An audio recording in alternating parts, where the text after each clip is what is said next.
Marco ठीक था जब वो कहता था आदमी को औरत की कमाई पे नहीं रहना चाहिए। पागल हो गए हो तुम? औरत की कमाई पर जियोगे? Krishaka take home is 75,250 rupees every month. पूरी दुनिया इधर की उधर हो जाती है जब घर पर बीवी पैसा कमाती है, लेकिन क्यों? आपके सैलरी कितनी है? 65,000। यस 70। स्कूल की टेक्स्ट बुक से लेकर एड्स तक समाज महिलाओं को ये सिखाता रहता है कि उन्हें घर बार का ख्याल रखना चाहिए ताकि पैसे उनके पति कमा सके। मगर क्यों? नारीवादी इतिहासकारों ने बताया है कि कैसे काम को जेंडर के आधार पर देखा जाने लगा जब से ऋग्वैदिक काल में समाज में जाति और पितृसत्ता आई, और तब से ही ऊंची जाति की महिलाओं के लिए घर पर रहकर काम करना जाति के सम्मान की बात बन गई, जबकि दासियां बाहर जाकर खेतों में भी काम किया करती थी और घर में भी। पर भारतीय इतिहास में कई बार अच्छे घर की महिलाएं बाहर काम नहीं करती, ये धारणा झूठी साबित हुई। उदाहरण के तौर पे संगम साहित्य में लिखा है कि मध्यकाल की शुरुआत से ही महिलाएं लेखकार, न्यायाधीश और लोकल अधिकारियों की तरह काम किया करती थी। मुगल भारत में चांद बीबी और ताराबाई जैसी योद्धा रानियों और जीभाबू और बेगम समरू जैसी व्यापारियों का प्रमाण है जिन्हें पैसे कमाना और संभालना दोनों ही आता था। हम नहीं जानते कि इन महिलाओं का काम करना उस समय पे विशेष बात थी या आम, लेकिन हम ये जानते हैं कि पैसों के लिए काम करना यानी कि पेड वर्क को जेंडर से जोड़ने की ये धारणा दुनिया में 18वीं शताब्दी में इंडस्ट्रियल रेवोल्यूशन के दौरान आई। उस समय काफ़ी काम ऐसी जगहों पर था जो सेहत के लिए बहुत हानिकारक हो सकती थी, जैसे कोयले की खदानों, बिजली कारखानों और फैक्ट्रीज में, जहां महिलाएं भी काम किया करती थी।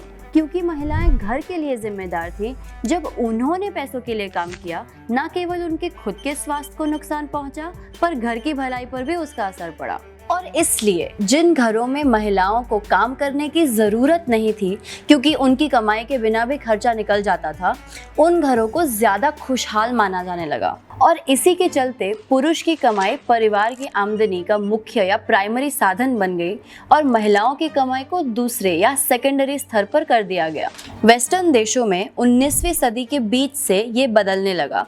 मध्यम वर्गीय महिलाओं को भी अब एजुकेशन मिलने लगी और फिर उनके लिए टीचिंग और नर्सिंग जैसे काम करना मान्य होने लगा। 20वीं सदी में 2 वर्ल्ड वॉर्स की वजह से इस बदलाव में तेजी आ गई, क्योंकि जैसे जैसे और पुरुष सेना में भर्ती होने लगे, महिलाओं को उनकी छूटी नौकरियां संभालनी पड़ी और आज कई देशों में महिलाओं की कमाई घर की मुख्य आमदनी है। लेकिन भारत में किसे कमाना चाहिए और किसे नहीं, इन धारणाओं को हमने अभी भी पकड़ा हुआ है। भले ही हमारे कॉलेजेस में लड़कियों की संख्या 53% है, लेकिन जॉब्स में उनकी हिस्सेदारी बस कम हो रही है। सिर्फ 20% भारतीय महिलाएं पेड वर्कफोर्स में पैसों के लिए काम करती हैं, उसमें भी ज़्यादातर अनौपचारिक क्षेत्रों में, जहां जॉब सिक्योरिटी और विकास के अवसर सबसे कम हैं। मिश्रा खानदान की बहुएं ना काम नहीं करती, परंपरा है हमारी।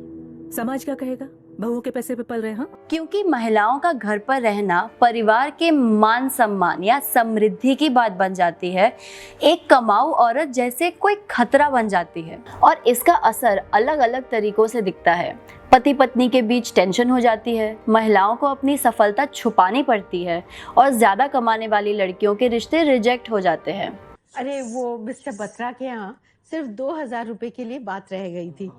लेकिन सच तो ये है, ये सोच कि परिवार में पुरुष ही पैसे कमा सकते हैं महिलाओं के लिए ही नहीं लेकिन पुरुषों के लिए भी हानिकारक है। स्टडीज में पाया गया है कि कर्ता धर्ता होने के इस प्रेशर से पुरुषों के मेंटल हेल्थ पर बहुत दबाव पड़ता है और उनके लिए नौकरी चले जाना उनकी मर्दानगी पर एक चोट की तरह है। मेरी नौकरी क्या चलेगी? तुमने तो मुझे बिल्कुल नकार आदमी समझ लिया और मर्द बनकर खुद पकड़ ली नौकरी। और सबसे जरूरी बात यह है कि महिलाओं को खुद के पैसे नहीं कमाने चाहिए। इस सोच की वजह से महिलाएं पुरुषों पर आर्थिक रूप से निर्भर रह जाती हैं। ऐसे में अगर घरेलू हिंसा हो, तलाक हो जाए या कमाने वाले की मृत्यु हो जाए तो महिलाएं बहुत मुश्किल हालात में फंस सकती हैं। लेबर इकोनॉमिस्ट का मानना है कि जब महिलाएं घर की मुख्य कमाने वाली होती हैं तब पूरे परिवार को इससे फायदा होता है। इससे महिलाओं को घर में ज्यादा अधिकार मिलता है और पुरुष भी समझ सकते हैं कि बच्चों का पालन और घरेलू काम करना या घर में सहयोग देना भी मर्द होने की निशानी बन सकती है। तो बेहतर है कि हम इन पुराने विचारों को जाने दें जो सभी जेंडर्स को नुकसान पहुंचाते हैं। समय आ गया है कि हम महिलाओं की कमाई को सपोर्ट करें। महिला भी कर्ता हो सकती है। हम सब औरत की कमाई पर जी सकते हैं और इसमें कोई गलत बात नहीं है। ओवरथिंकिंग इट सीरीज के इस वीडियो में बस इतना ही। हमारे साथ ओवरथिंक करते रहने के लिए प्लीज़ लाइक, शेयर और सब्सक्राइब करें और द स्वॉडल के वीडियो से अपडेटेड रहने के लिए इस बेल आइकॉन को ज़रूर दबाएं।